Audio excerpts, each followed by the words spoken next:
จังหวัดนครปฐมเรื่องที่12ฟื้นวินัยชาวพุทธขึ้นมาให้เป็นวิถีชีวิตของสังคมไทยบรรยายเมื่อวันที่17พฤศจิกายนพุทธศักราช2544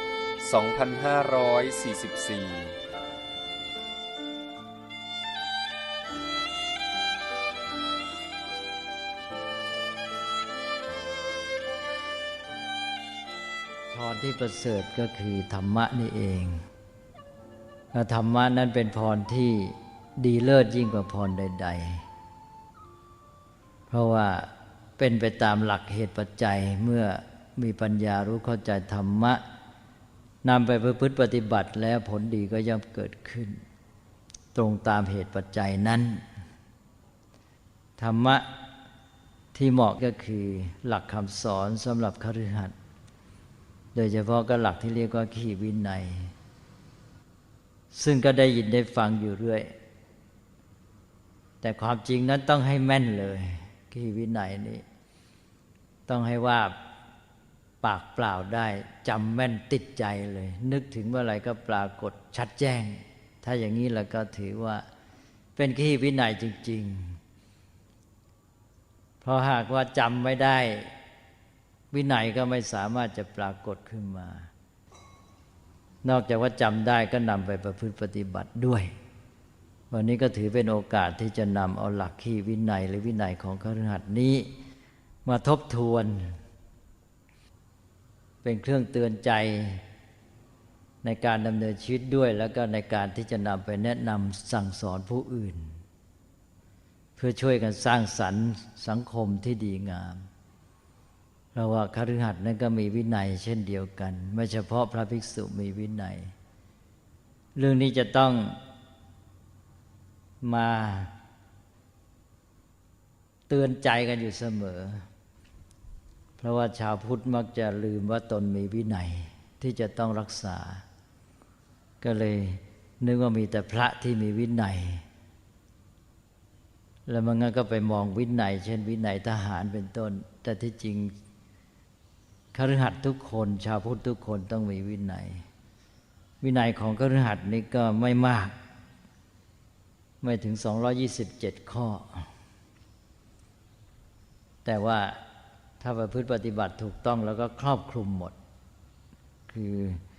เรื่องความประพฤติที่ดีงามก็รวมอยู่ในนี้นี่คือวินัยของคฤหัสถ์สำหรับสร้างสรรค์ชีวิตเป็นระเบียบชีวิตด้วยเป็นระเบียบสังคมด้วยก็แยกเป็น3ส่วนด้วยกันก็มีส่วนที่1เป็นส่วนของการละเว้นความชั่วชำระชีวิตของเรานี่ให้โล่งเบาสะอาดเหมือนกับคนที่อาบน้ำชำระร่างกายให้พ้นสิ่งสกปรกมัวหมองเราก็จะได้รู้สึกก็เบาตัวจะทำอะไรก็สบายส่วนที่1นี่ก็คือการละเว้นความชั่วสิ่งเสียหาย14ประการมีอะไรบ้าง14ประการก็จัดเป็น3หมวดที่1ก็เป็นเรื่องของกรรมที่ทำให้ชีวิตมัวหมองมี4ข้ออันนี้เป็นเบื้องต้นเนี่ยตอนนี้ก็จะเริ่มด้วยศีล5คือศีล5นั้นหมายความทำอะไรไม่ได้ก็ให้ได้ศีล5แต่ทีนี้ขีวินัยนี่ขยายออกไปอีกต่อจากศีล5ก็เริ่มได้4ข้อแรกของศีล5กรรมที่ทำให้ชีวิตมัวหมองก็คือการเบียดเบียนกันในสังคมมนุษย์การสร้างเวรสร้างภัย1ก็เบียดเบียนผู้อื่นทางด้านร่างกายและชีวิตคือการทำร้ายร่างกายทำลายชีวิตเรียกว่าปาณาติบาต2ก็การทำร้ายผู้อื่นโดยเบียดเบียนเรื่องทรัพย์สิน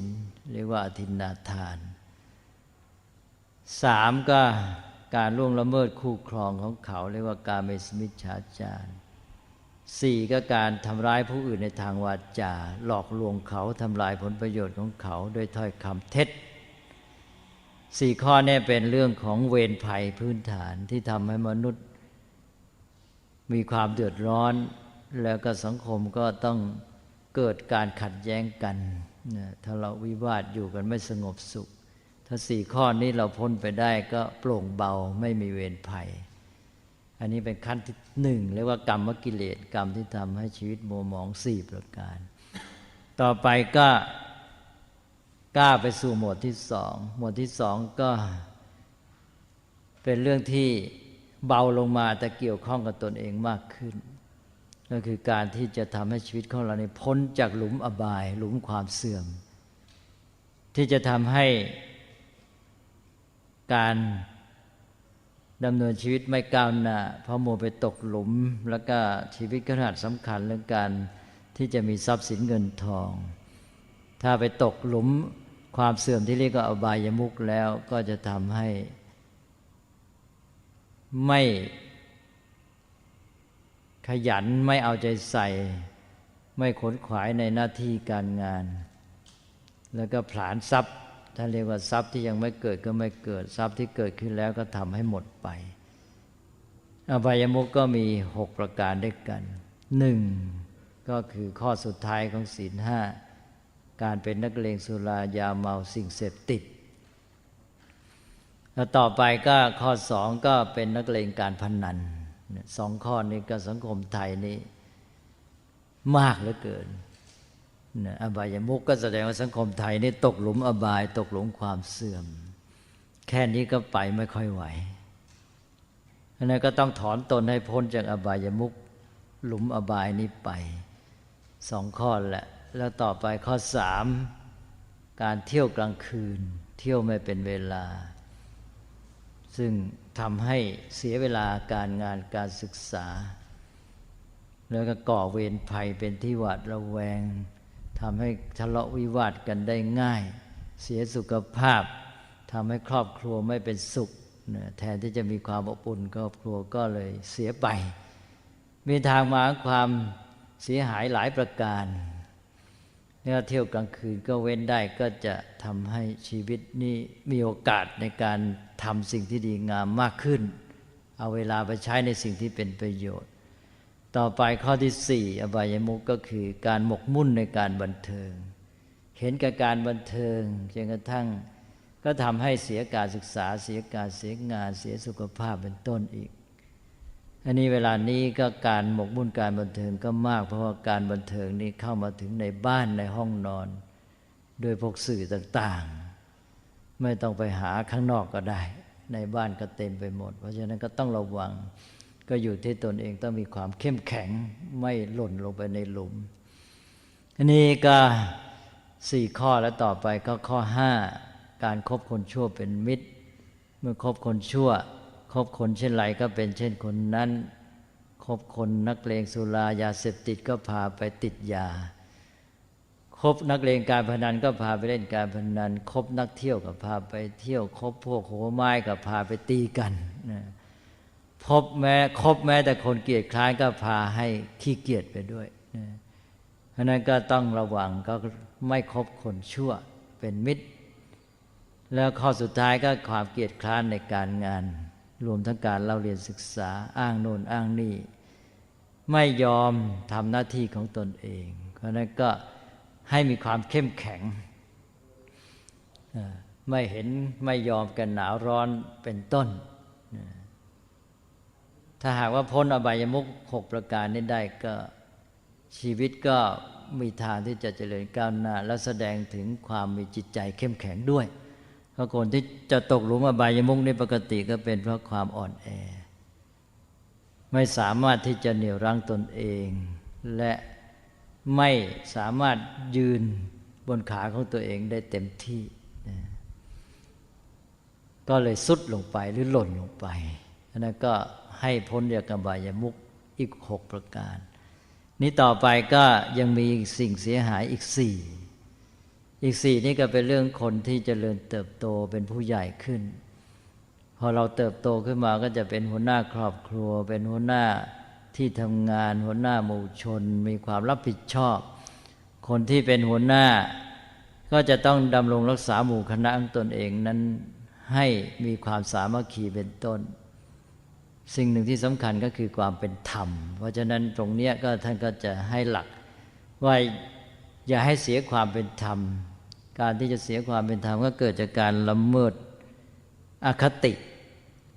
การล่วงอคติ4ประการอคติ4ประการก็คือความลำเอียงอะไรหนึ่งลำเอียงเพราะชอบกันลำเอียงเพราะรักเรียกว่าฉันทาคติสองลำเอียงเพราะชังไม่ชอบเรียกว่าโทสาคติสามลำเอียงเพราะเขลาเพราะไม่รู้เรื่องเพราะไม่ใช้ปัญญาไตรตรองเพราะไม่หาข้อมูลข้อเท็จจริงด่วนผลีผลามตัดสินลงไปเรียกว่าโมหคติลำเอียงเพราะหลงเพราะเขลาสี่ลำเอียงเพราะกลัวก็ไม่สามารถรักษาความเป็นธรรมได้อันนี้ก็อคติ4ประการถ้าเว้นจะได้เราก็จะรักษาความเป็นธรรมได้นี่ก็ครบและ3หมวดของสิ่งเสียหายที่ต้องละเว้นสำหรับวินัยของคฤหัสถ์14ประการก็ไม่มากเท่าไหร่แต่ว่ายากนะยากสำหรับสังคมไทยเวลาปัจจุบันเพราะว่าสังคมไทยเดี๋ยวนี้เหลวไหลไปเยอะต้องมีความเข้มแข็งพวกเราชาวพุทธจะต้องฟื้นฟูสังคมขึ้นมาให้ได้เนี่ยนี่ส่วนที่หนึ่งต่อไปส่วนที่สองก็เป็นเรื่องของการวางพื้นฐานชีวิตการวางพื้นฐานชีวิตก็มีเรื่องสองอย่างคือหนึ่งการเงินเศรษฐกิจสองเรื่องของคนการจัดการเรื่องคนกระดานที่หนึ่งก็เรื่องเงินทองนี่เป็นฐานสำคัญของชีวิตคฤหัสถ์ถ้าการเงินไม่ดีจะทำให้เกิดทุกข์มากเกิดความเดือดร้อนกังวลนอกจากทุกข์แล้วก็จะทำอะไรก็ขัดข้องแทนที่จะปลอดโปร่งทำอะไรได้เดินหน้าไปก็มัวพะวักพะวงนั่นท่านก็บอกว่าให้จัดการเรื่องการเงินทรัพย์สินให้มันดีให้มั่นคงและมั่นใจเราจะได้ก้าวไปสู่การทำหน้าที่การงานการศึกษาได้เต็มที่เต็มใจของเราการเงินนั้นก็มีสองระดับขั้นที่หนึ่งก็คือการแสวงหาด้วยความขยันหมั่นเพียรก็ให้ขยันเหมือนแมลงผึ้งนี่ถึงเวลาก็ออกละไม่อยู่แล้วก็แม้แต่เล็กๆน้อยๆก็เก็บสะสมได้นะได้น้ำหวานเกสรดอกไม้อะไรนิดๆหน่อยๆมาสร้างรังให้ใหญ่โตโดยมีความสามัคคีพร้อมเพรียงกันเช่นอย่างในครอบครัวก็ต้องมีความสามัคคีกันก็จะทำให้การเงินเนี่ยดีนะขยันหาแล้วก็รักษาให้ดีแต่ทีนี้ขั้นต่อไปก็วางแผนการใช้จ่ายตรงนี้พระพุทธเจ้าจะเน้นเรื่องการวางแผนการใช้จ่ายถ้าการใช้จ่ายเรื่อยเปื่อยไม่มีแผนมันก็ทำให้ไม่มั่นคงและไม่มั่นใจคนที่มีแผนจัดทำอะไรตามแผนที่วางไว้ก็คือมีระเบียบนั่นเองเมื่อมีระเบียบแล้วก็เกิดความมั่นใจพอนึกขึ้นมาก็ชัดเจนว่าการเงินของเราเป็นอย่างไรจะใช้จ่ายอะไรเท่าไหร่เนี่ยอันนี้ต้องชัดต้องแม่นก็ขอย้ำว่าเรื่องการเงินนี่คนไทยเราก็ปล่อยปละละเลยอยู่ในความประมาทกันมากอันนั้นก็ควรจะนำหลักที่พระพุทธเจ้าสอนมาใช้เป็นชาวพุทธแล้วก็ไม่ปฏิบัติตามแม้แต่เรื่องง่ายๆเอาระวางแผนการใช้ทรัพย์ก็จัดทรัพย์เป็นส่วนๆว่าจะใช้จ่ายอะไรเท่าไหร่ท่านก็วางไว้เป็นตัวอย่างนี่ตามสมัยโบราณอาจจะใช้ให้เหมาะกับสมัยนี้ก็มาปรับเอาแล้วก็บอกให้จัดสรรทรัพย์เป็น4ส่วนที่1นะให้ใช้จ่ายแล้วใช้จ่ายก็แบ่งไปอีกใช้จ่ายเลี้ยงตัวเลี้ยงครอบครัวเลี้ยงบิดามารดาเลี้ยงคนในปกครองดูแลทั้งหลายที่เรารับผิดชอบให้เป็นสุขเหมือนกันนะเมื่อทุกคนที่เรารับผิดชอบเป็นสุขแล้วทีนี้ก็มีเงินเหลือจากนั้นก็ช่วยเหลือเพื่อนมนุษย์ที่เขาตกทุกข์ได้ยากเป็นต้นทำการกุศลทำความดีอะไรที่เป็นการสร้างสรรค์สังคมก็ร่วมช่วยเหลือทั้งหมดเนี่ยอยู่ในส่วนที่หนึ่งที่เรียกว่าใช้จ่ายนะก็ไปคิดดูวางแผนให้ดีต่อไปอีก2ส่วนลงทุนทำกิจการงานนี่เป็นเรื่องใหญ่ของชีวิตท่านให้มากนะให้2ส่วนเลยจะทำงานอะไรก็ว่าไปตามงานนั้นทีนี้ต่อไปอีกส่วนหนึ่งเ เก็บไว้เป็นหลักประกันชีวิตในยามจำเป็นเพราะว่าธรรมชาติก็ดีสังคมก็ดีชีวิตของทุกคนก็ดีเนี่ยตกอยู่ใต้ความไม่เที่ยงแท้แน่นอนเพราะนั้นประมาทไม่ได้ก็ต้องสร้างหลักประกันไว้ก็คือเก็บทรัพย์ไว้ส่วนหนึ่งว่าเกิดมีเหตุการณ์อะไรขึ้นไม่ขาดฝันก็มีใช้จ่ายนะอันนี้แหละเป็นเหตุที่จะทำให้เรามีความมั่นใจและก็มีความมั่นคงในเรื่องการเงินพอการเงินมั่นคงแล้วทีนี้ส่วนอื่นก็จะพลอยมั่นคงและก้าวไปได้ต่อไปก็อีกด้านหนึ่งก็คือเรื่องคนก็คือรู้จักคบหาเลือกคบทั้งคนระดับเดียวกันทั้งคนที่มาช่วยงานทั้งคนที่เราจะไปปรึกษาหารือเป็นครูอาจารย์เป็นผู้บังคับบัญชาหรืออะไรก็แล้วแต่เป็นทางความเจริญก้าวหน้านะครับท่านก็ให้เลือกคบมิตรให้เว้นมิตรเทียมหรือศัตรูผู้มาในร่างมิตร4ประเภทซึ่งมีลักษณะประเภทละ4แล้วก็คบหามิตรแท้คือมิตรด้วยใจจริงซึ่งมี4ประเภทแต่ละประเภทก็มีลักษณะอย่างละ4อันนี้ก็ให้แต่หัวข้อเป็นอันนะโดยสาระสำคัญก็คือว่าเลือกคบคนแล้วก็เลือกคบคนดีเว้นคนชั่วแต่ว่าท่านก็ยกเว้นบอกว่าไม่คบคนผ่านเว้นแต่จะช่วยเขาไม่ใช่หมายความว่าจะไม่เอาใจใส่คนโง่คนผ่านคนเลวซะเลยคือถ้าเราแข็งพอเราก็ต้องช่วยเหลือผู้อื่นดึงคนผ่านคนไม่ดีขึ้นมาสู่ความดีงามทีนี้ต่อไปก็เอาละแต่หัวข้อพอสมควรนี้ต่อไปก็ก้าวไปสู่ส่วนที่3นี่เป็นเรื่องของการอยู่ร่วมสังคมการมีชีวิตที่เกื้อกูลต่อผู้อื่นแล้วก็ทำหน้าที่ต่อเพื่อนมนุษย์ให้ถูกต้องเพื่อนมนุษย์ที่อยู่ในสังคมก็อยู่รอบตัวเราท่านก็บอกว่าคนเหล่านั้นก็อยู่ในสถานะต่างๆโดยสัมพันธ์กับตัวเรานั้นท่านก็เลยแบ่งคนเหล่านี้เป็นเหมือนทิศเป็นทิศทั้ง6ก็แบ่งคนเป็นสถานะต่างๆตามทิศเหล่านี้เริ่มด้วยทิศที่1คือทิศเบื้องหน้าทิศเบื้องหน้าผู้มาก่อนก็ได้แก่บิดามารดาคุณพ่อคุณแม่มาก่อนเราเป็นผู้นำชีวิตของเราแล้วก็เป็นผู้ถ่ายทอดทรัพย์ต่างๆให้ทั้งทรัพย์ภายนอกและทรัพย์ภายในนี่ที่เราได้เจริญเติบโตรู้จักดำเนินชีวิตนี้ก็อาศัยคุณพ่อคุณแม่ท่านเรียกว่าเป็นบูรพาจารย์เป็นอาจารย์คนแรกได้เรียนวิชาจากพ่อแม่ก่อนเรียนโดยแต่ไม่รู้ตัวทำตามท่านทั้งทำตามอากัปกิริยาพฤติกรรมทั้งทำตามคำพูดแนะนำของท่านทั้งถ่ายทอดทางความรู้สึกจิตใจได้หมดนี่ก็เลยเป็นผู้มีพระคุณสูงเพราะว่าเป็นอาจารย์คนแรกเป็นผู้ให้ชีวิตเป็นผู้นำแล้วก็ท่านก็ให้มาจนกระทั่งว่าการที่จะนำสู่การศึกษาเล่าเรียนเป็นต้น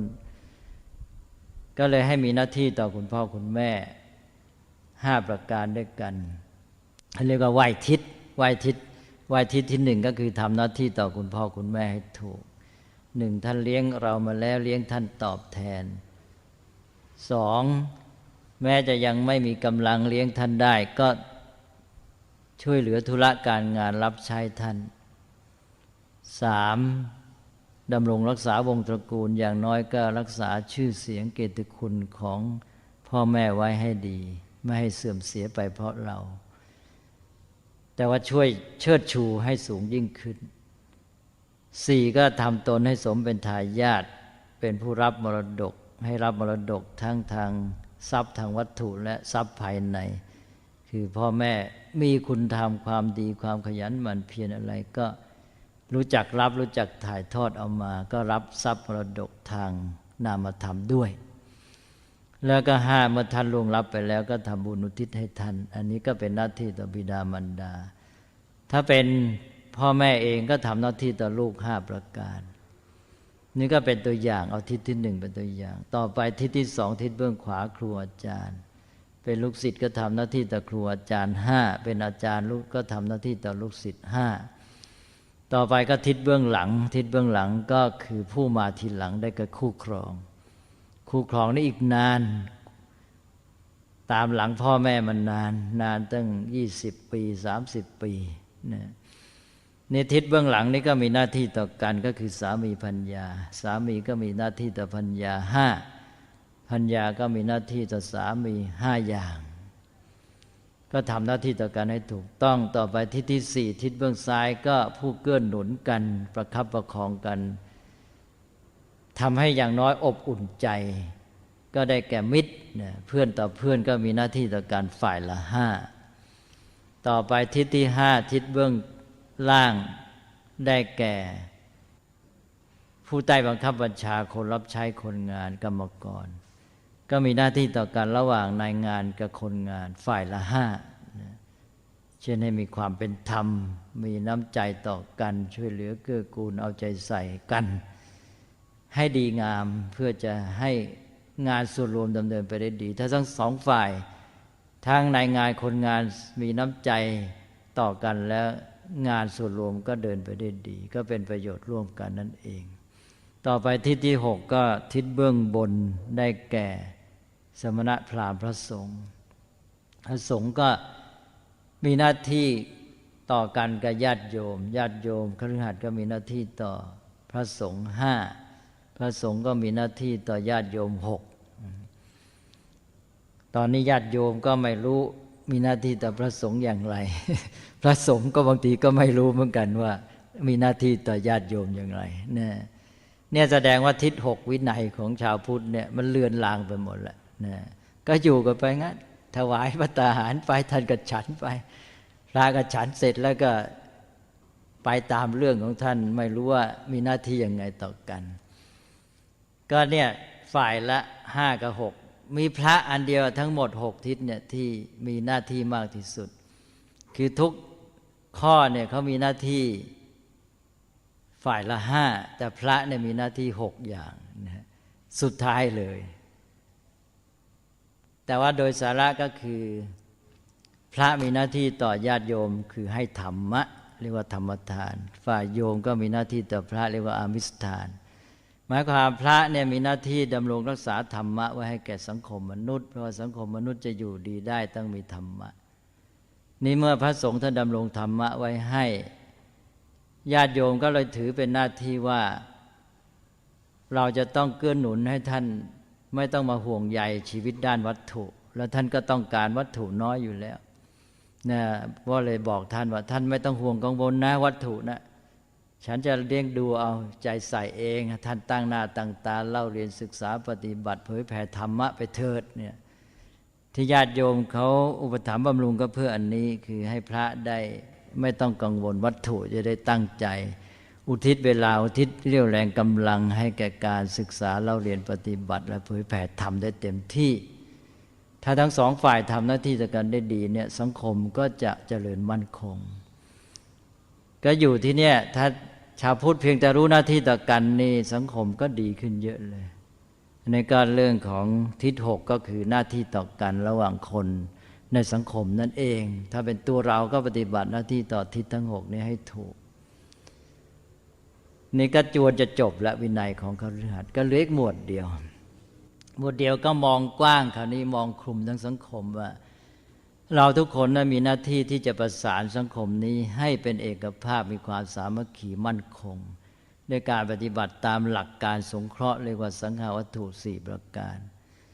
สังฆาวัตถุ4ประการนี้เป็นหลักสำคัญเพราะว่ามนุษย์เรานี่มีโอกาสมีกำลังมีความสามารถไม่เท่ากันถ้าไม่เกื้อหนุนช่วยกันแล้วสังคมก็จะอยู่ได้ดีไม่ได้นะแล้วก็จะเบียดเบียนกันแทนที่จะปล่อยกันไปก็ให้มาเกื้อหนุนกันซึ่งจะได้ทางจิตใจก็ดีด้วยท่านก็เลยให้หลักสังฆาวัตถุ4ประการไว้เป็นหลักการประสานสังคมและยึดเหนี่ยวกันไว้ยึดเหนี่ยวใจกันก็1ยึดเหนี่ยวใจการประสานสังคมด้วยอะไรด้วยการให้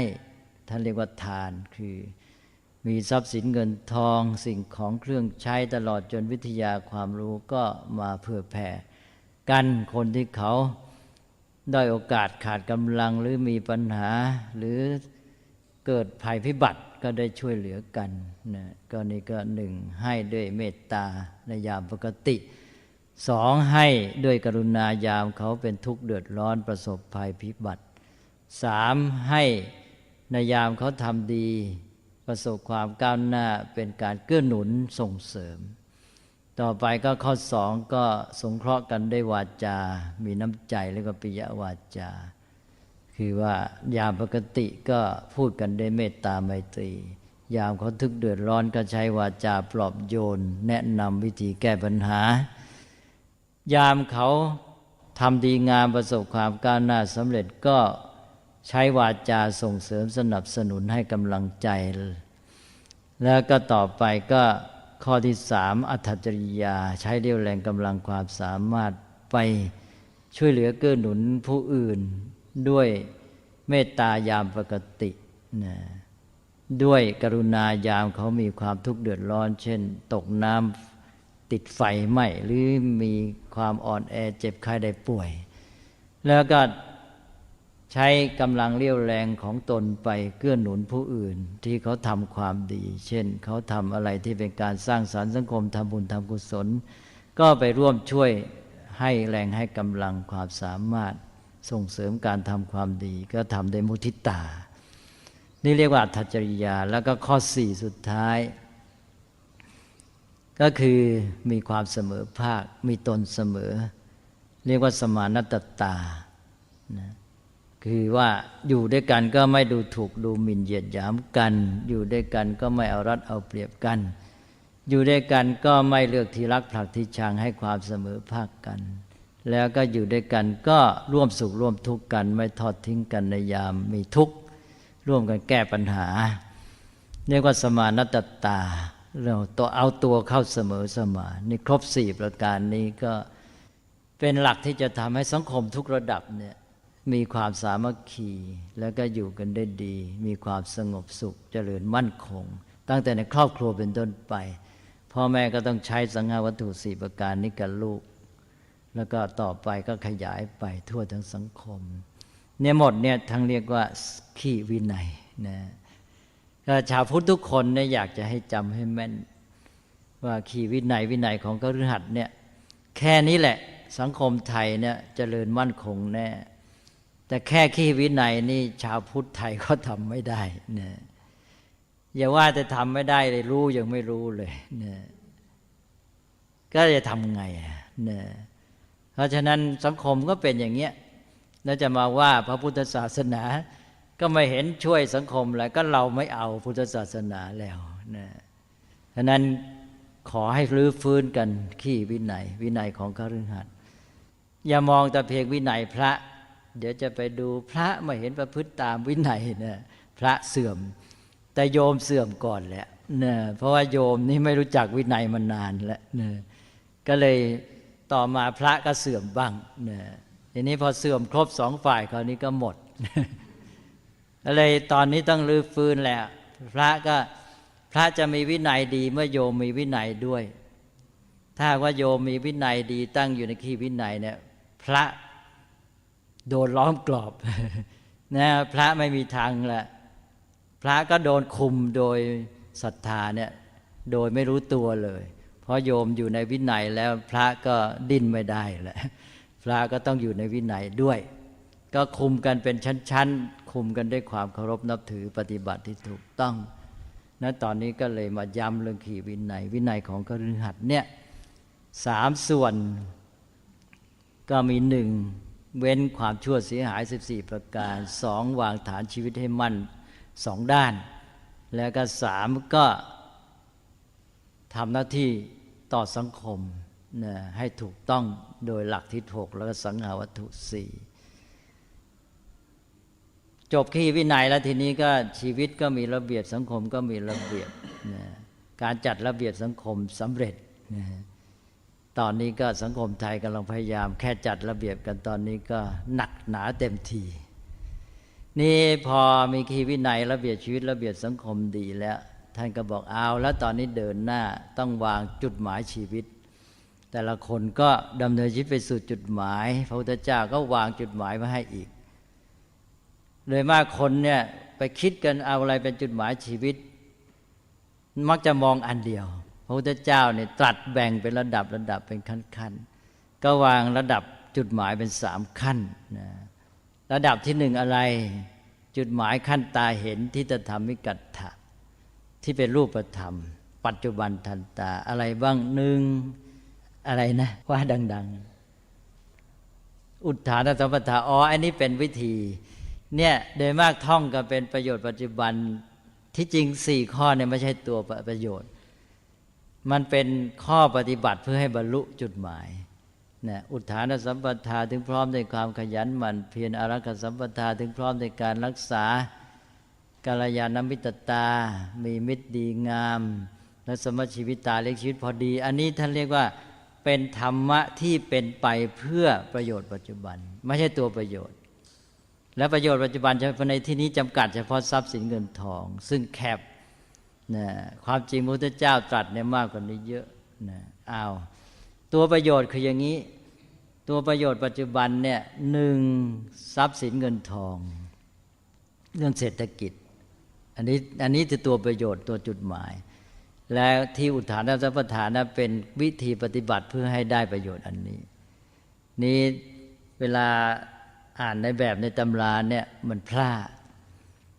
อันนั้นก็เลยบางทีเข้าใจผิดอันนึกว่านั้นเป็นตัวประโยชน์แล้วถึงความด้วยความหมั่นมันจะเป็นตัวประโยชน์หรือจุดหมายได้ยังไงใช่ไหมมันเป็นไม่ได้มันเป็นข้อปฏิบัติเพื่อให้บรรลุจุดหมายนะตัวจุดหมายคือ1การมีทรัพย์สินเงินทองอย่างน้อยพึ่งตนเองได้ในทางเศรษฐกิจนี่อันที่1เนี่ยจะเห็นว่าพระพุทธเจ้าเน้นเรื่องเงินทองมากสำหรับคฤหัสถ์อย่ามาว่าพุทธศาสนานี่ไม่เอาใจใส่วัตถุต้องพูดแยกให้ถูกเป็นด้านๆท่านถือว่าวัตถุอย่างเดียวไม่พอแต่ไม่ใช่ไม่สำคัญเนี่ยแล้วก็สำคัญต่อชีวิตในแต่ละระดับไม่เหมือนกันสำหรับคฤหัสถ์สำคัญแบบหนึ่งสำหรับพระสำคัญอีกแบบหนึ่งไม่เหมือนกันต้องแยกแยะให้ถูกอย่าพูดคลุมๆก็เอาละ1ก็คือเรื่องทรัพย์สินเงินทองก็ต้องใช้หลักที่ว่ามีความขยันหมั่นเพียรเป็นต้นเก็บรักษาใช้จ่ายให้เป็นอะไรวางแผนอะไรพวกนี้นี่ก็จุดหมายที่1ด้านทรัพย์สินเงินทองพึ่งตัวเองในทางเศรษฐกิจ2สถานะทางสังคมอย่างน้อยทำตัวให้เป็นที่ยอมรับไม่น่ารังเกียจแล้วก็ก้าวหน้าไปในยศตำแหน่งหน้าที่การงานมียศศักดิ์บริวารอันนี้เรียกว่าเป็นขั้นด้านที่2ของประโยชน์จุดหมายทันตาหรือปัจจุบันแล้ว3ก็เรื่องอะไรเรื่องสุขภาพร่างกายแข็งแรงอย่างพระพุทธเจ้าก็ตรัสข้าพเจ้าประเสนที่โกศลเล่าแทรกก็ได้ญาติโยมจะได้ฟังด้วยนะพระเจ้าประเสนที่โกศลเนี่ยมีพระชนมายุเท่าพระพุทธเจ้าอันนี้ก็รักพระพุทธเจ้ามากมีโอกาสก็ไปเฝ้าพระพุทธเจ้าแต่ทีนี้พระองค์เนี่ยเสวยจุก็ทรงพระอ้วนนะอันนี้ก็อ้วนก็อุ้ยอ้ายเนี่ยอุ้ยอ้ายแล้วก็อึดอัดเนี่ย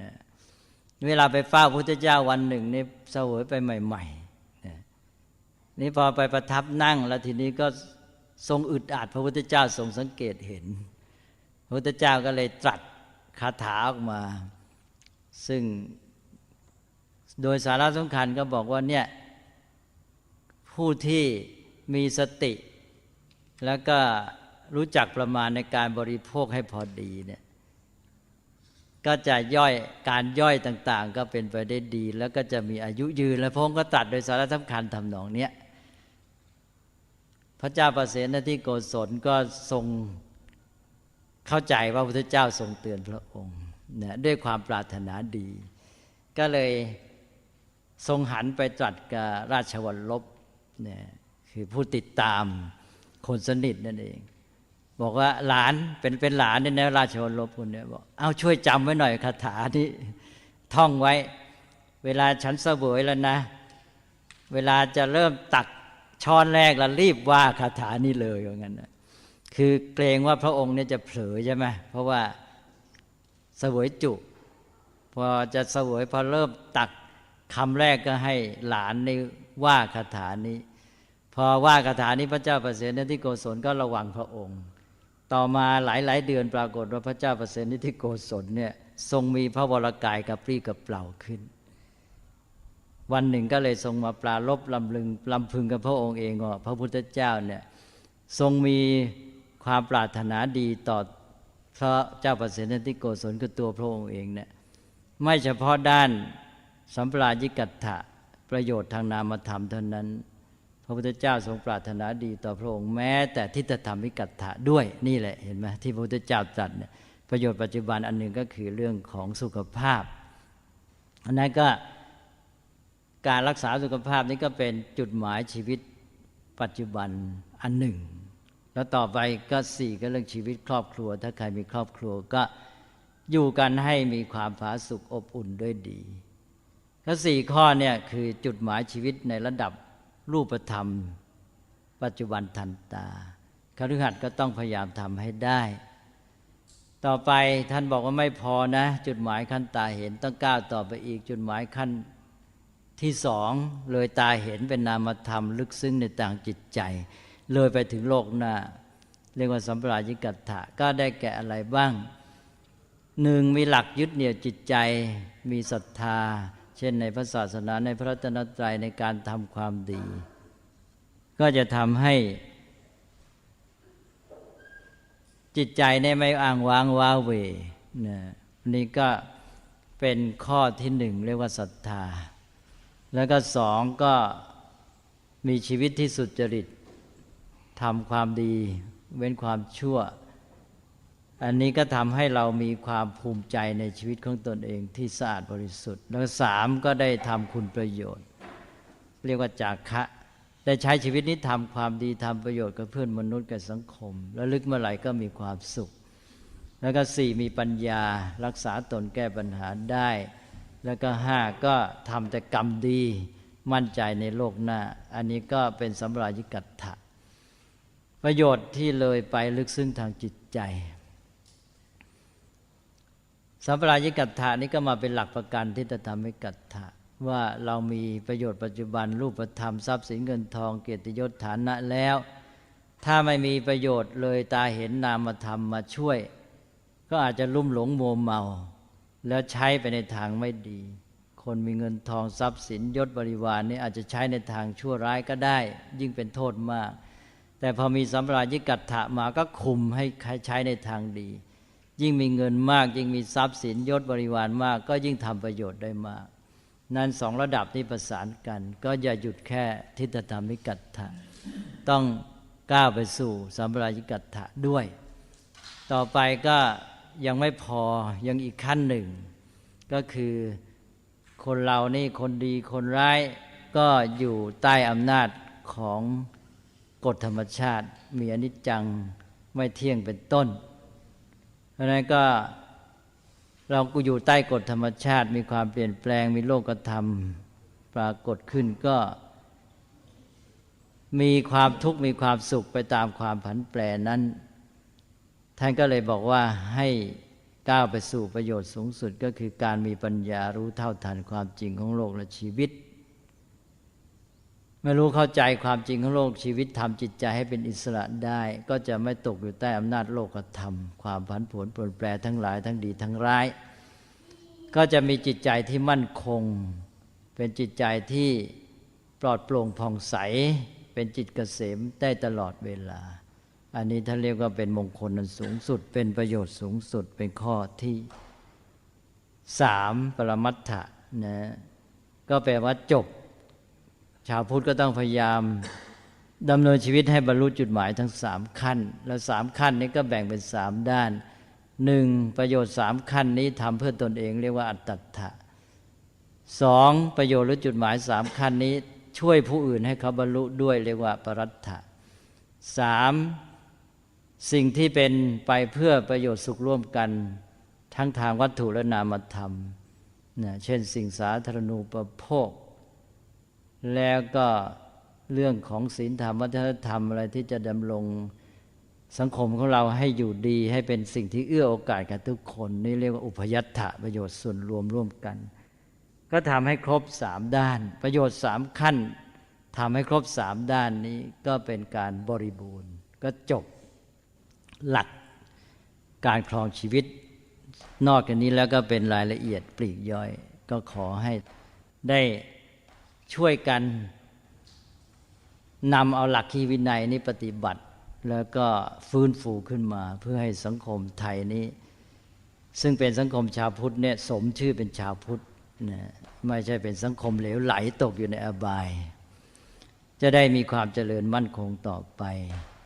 ก็ขอร่วมส่งเสริมกำลังใจอาราธนาคุณพระรัตนตรัยอวยชัยให้พรรัตนัตยานุภาเวนะรัตนัตยเตชะสาด้วยเดชานุภาพคุณพระรัตนตรัยพร้อมทั้งบุญกุศลที่ได้บำเพ็ญแล้วจงเป็นปัจจัยพิบาลรักษาให้ท่านเจริญด้วยจตุรพิทพรชัยพรั่งพร้อมด้วยคุณพ่อคุณแม่ญาติพี่น้องลุงป้าน้าอาทั้งหลายขอให้เจริญก้าวหน้าในการดำเนินชีวิตและกิจการงานการศึกษาเล่าเรียนให้บรรลุผลสำเร็จสมความมุ่งหมายสามารถบำเพ็ญประโยชน์สุขแก่ชีวิตตนแก่ครอบครัวแก่สังคมประเทศชาติและแก่ชาวโลกนี้ทั้งหมดให้มีความร่มเย็นงอกงามในพระธรรมของพระสัมมาสัมพุทธเจ้าโดยทั่วกันทุกท่านทุกเมื่อเทอญ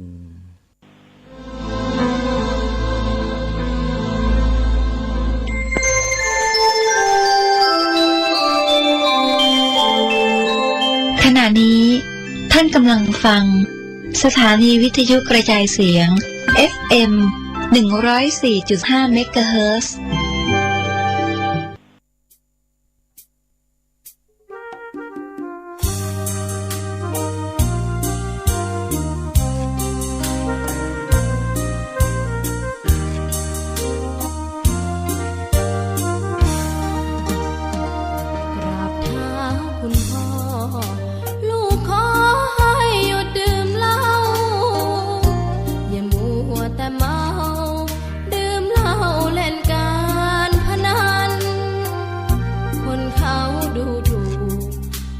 พ่อขี้เกียจทำงานชาวบ้านรังเกียจเดียฉันต่างประจานคุณพ่อสิ้นดีสงสารคุณแม่ลำบากแท้หาเงินมาให้ได้มาเท่าใดพ่อใช้จนหมดไม่มีขัดสนจนยากลำบากคนแค้นเต็มทีอนาคตของลูกริบหรี่ความหวังที่มีมืดมนพ่อดื่มสุราเหมือนกินน้ำตาของแม่พ่อจ๋าฐานะเราแย่หากไม่แก้ความจนแม่เตือนพ่อด่าตบตีแม่ชอกช้ำระกำมองมนซ้ำถูกคนเขานินทากราบเท้าคุณพ่อลูกขอให้หยุดดื่มเหล้าหากมัวแต่เมาคนเขา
มาพัฒนา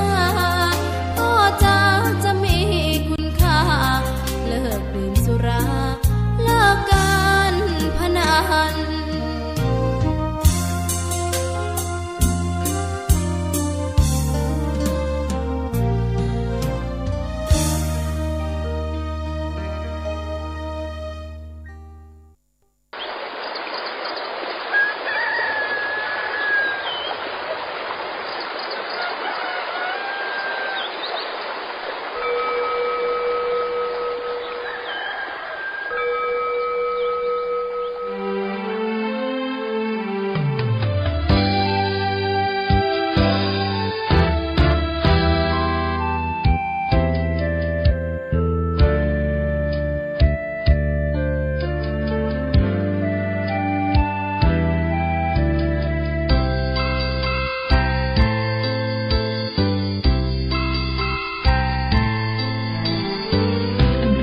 ที่ปานน้ำงดงามสูงเด่น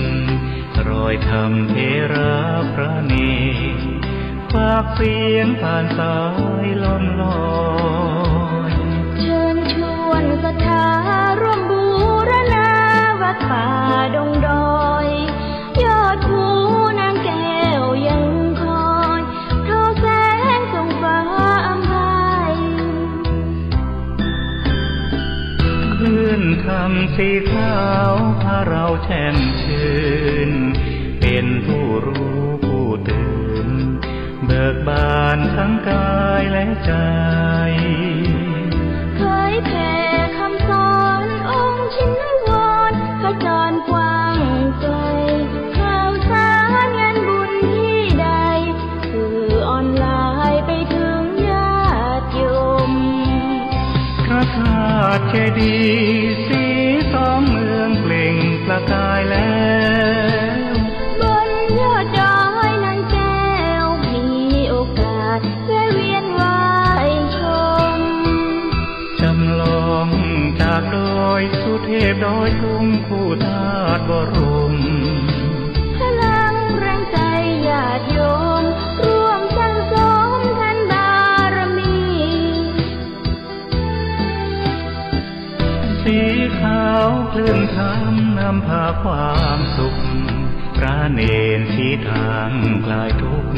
เกิดปิติสุขให้ทุก